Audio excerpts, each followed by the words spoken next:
74 అడుగుల గరుడ ఆంజనేయ స్వామి విగ్రహాల ప్రతిష్టాపన మహోత్సవానికి ప్రతి ఒక్కరూ హాజరై స్వామివారి కృపకు ఆలయ ధర్మకర్త బేజగాం నర్మదా రవీంద్ర ప్రసాద్ కోరారు. ఈ మేరకు ఈ నెల 20, 21, 22వ తేదీల్లో సిద్దిపేట జిల్లా బందరం, కోనాయిపల్లి, తిమ్మాయపల్లి గ్రామాల శివార్లో 74 అడుగుల గరుడ ఆంజనేయ స్వామి విగ్రహ ప్రతిష్టాపన మహోత్సవాలు నిర్వహిస్తున్నామని ఆలయ ధర్మకర్తలు బేజగాం భాగ్యమ్మ, వీర మల్లయ్య, నర్మదా రవీంద్ర ప్రసాద్లు వెల్లడించారు.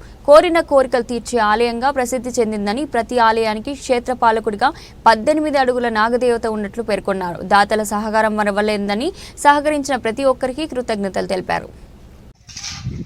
నా పేరు బేజగాం రవీంద్ర ప్రసాద్. నేను ఈ ఆలయాన్ని సుమారుగా 2016 సంవత్సరాల నుంచి 2016వ సంవత్సరం నుంచి డెవలప్మెంట్ చేస్తూ ఉన్నాను.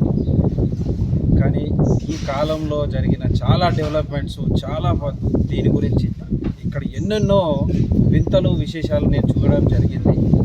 ఈ ఆలయం ప్రపంచంలోనే మొట్టమొదటిసారిగా ఏకశిల మీద ఉన్న గరుడు ఆంజనేయుడు. ప్రపంచంలో ఇటువంటి ఆలయం ఎక్కడా లేదు. ఇది కొన్ని వందల సంవత్సరాల క్రితం సిద్ధులు స్థాపించిన మందిరం. కానీ దీన్ని 3 ఊర్ల గ్రామాల అడవిలో ఉన్నందున ఎవరు దీనికి పట్టించుకోలేదు. కానీ ఎట్లాగో నాకు అది అటాచ్మెంట్ వచ్చింది. అది నేను ఒకసారి వచ్చి 2016లో వచ్చిన తర్వాత నాకు ఇక్కడ నేను డెవలప్మెంట్ చేయాలి అని అనిపించింది. అప్పటి నుంచి నేను గోపురాలు కట్టడము, ఎంబడ బిల్డింగ్స్ కట్టడము, వాటర్ ట్యాంక్ కట్టడము, బాత్రూమ్స్ కట్టడము, అక్కడ కట్టమైసమ్మ, నల్లపోచమ్మ గుళ్ళు కట్టడము, ఇవన్నీ జరుగుతూ ఉన్నాయి. అయితే ఈ క్షేత్రానికి ప్రతి క్షేత్రానికి ఒక క్షేత్రపాలకుడు ఉన్నట్టు ఇక్కడ సుమారుగా 18 అడుగుల నాగుపాము ఇక్కడ క్షేత్రపాలకుడు అంటే నాగదేవత ఇక్కడ క్షేత్రపాలకుడు. ఈ పాము సుమారుగా తెల్ల ఎంట్రికలతోటి గోల్డ్ కలర్లో మెరిసిపోతూ ఉంటుంది. ఏ కార్యక్రమం మేము స్టార్ట్ చేసినా అది ముందు వచ్చిపోతుంది. ఇక్కడ అయ్యగారులు ఎప్పుడున్నా కూడా వాళ్ళు దానికి హారతి పడతారు. దానికి సంబంధించిన ఫోటోలు, వీడియోలు కూడా మా దగ్గర ఉంది. అట్లాగే ఇక్కడ 1500 నెమళ్ళు సుమారుగా ఇక్కడ ఉంటాయి. అన్ని నెమళ్ళ మధ్యన కూడా ఈ పాము మంచిగా ఇక్కడ ఉంటుంది. దాన్ని బట్టి గుడి ప్రత్యేకత మనకు తెలుస్తుంది. ఈ గుడిలో ఇంకో ప్రత్యేకత ఏంటంటే, గట్టిగా నువ్వు సంకల్పం చేసుకొని 11 ప్రదక్షిణలు చేస్తే 11 రోజులలో మీరు అనుకున్న పని ఖచ్చితంగా జరుగుతుంది. ఇది ఇక్కడ అంజన్నది మహత్యం. ఇది కాకుండా మేము ఈ అంజన్న విగ్రహం స్టార్ట్ చేస్తున్నప్పుడు చేతిలో గరుడ పక్షులు వచ్చి పిల్లలు పెట్టినాయి, గుడ్లు పెట్టినాయి, పిల్లలైనాయి.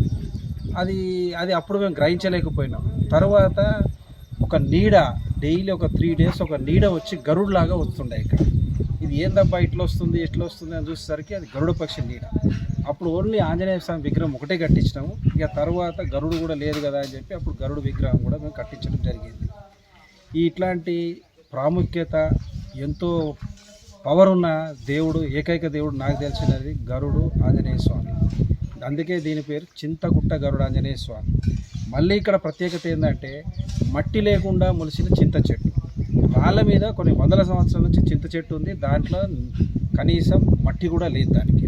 కానీ అదే రాళ్ళ మధ్యన పెరిగింది. అందుకే దీని క్షేత్ర పేరు చింతగుట్ట గరుడ ఆంజనేయ స్వామి దేవాలయం.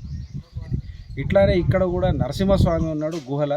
దీన్ని స్థాపించిన వ్యక్తి ఎవరు పెద్ద ఆయన ఉండే, ఆయన కళలో వచ్చి నన్ను స్థాపించు, నేను ఇక్కడ ఉన్నా అంటే నరసింహస్వామిని స్థాపించిండు. కానీ మళ్ళీ తర్వాత కళలు అన్నాడంట, నువ్వు ఎప్పుడైతే గడ్డం తీస్తావో నువ్వు చావు ఖాయము అని చెప్పేసి ఆయనకు కళలు కనిపించి చెప్పిండు. అయినా కూడా ఆయన గడ్డం తీసిండు. తర్వాత 3 రోజులనే చనిపోవడం జరిగిందని ఈ మధ్యనే వచ్చిన వాళ్ళ ఫ్యామిలీ మెంబర్స్ ఇక్కడ మాకు చెప్పడం జరిగింది. ఇట్లా ప్రతి ఒక్క విషయం మీద ప్రత్యేకత ఉంటుంది.